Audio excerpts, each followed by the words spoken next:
हे भौजी कहाँ बारू हो? खाना तो हम रखे। रोज रोज तार नौकर है, जा अपने से ले लो। हमार तो अपने दिमाग खराब बा।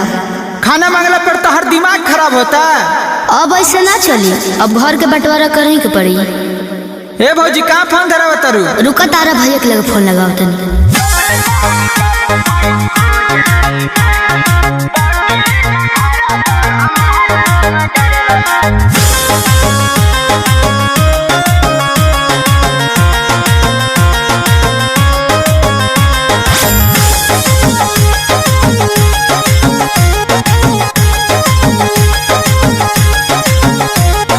जल्दी आव सहिया, तू छोड़ के बाहर बा।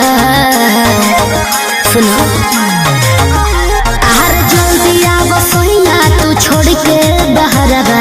जल्दी आव सहिया, तू छोड़ के बाहर बा। ना तो हो जाई घर में, ना तो हो जाई घर में हमार मडरवा। ना तो हो जाई घर में हमार मडरवा। ना तो हो जाई घर में। कहतारी भौजी हाँ करे बाट बराबर।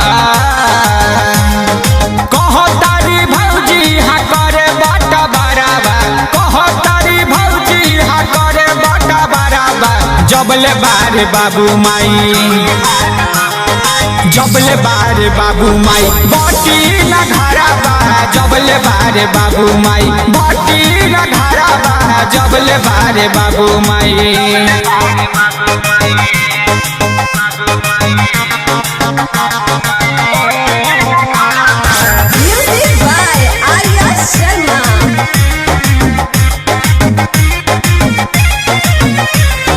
हमारा के देहले बा घर से निकाली, दे तो बिया बुढ़िया हो काटल काटल गारी। बुझलिए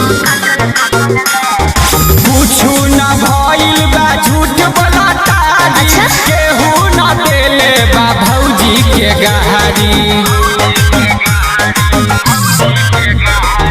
हमारा के देहले बा घर से निकाली, दे तो बिया बुढ़िया हो काटल काटल गारी। कुछु न भइल बा, झूठ बोलता। केहू न देले बा भौजी के गहारी। उठल बा कोरिया के देही में लहरवा। अरे उठल बा कोरिया के देही में लहरवा।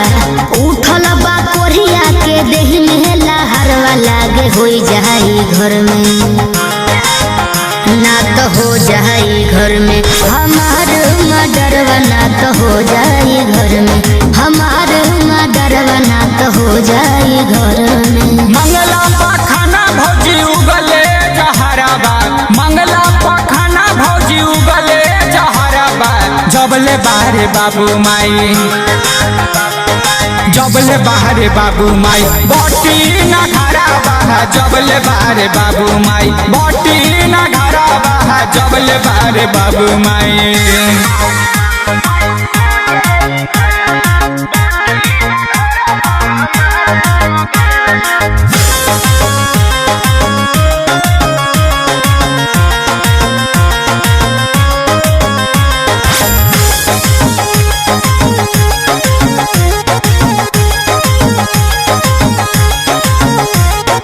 पैसा ना भेजी हो तू सुना है बहाना। देख ले हब कैसे फुटानी उड़ाले। देखते बानी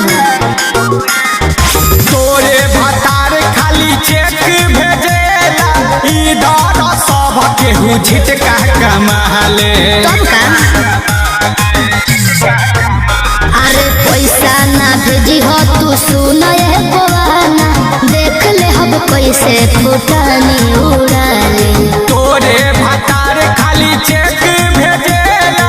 इधर सब केहू झिटका कमाले। फोरले बा गौरव सुन का परवा। अरे फोरले बा गौरव सुन का परवा। फोरले बा गौरव सुन का परवा। लागे कदी है अजित, लागे कदी है अजित हमार मडरवा। लागे कदी है अजित हमार मडरवा। लागे कदी है अजित। अपने जब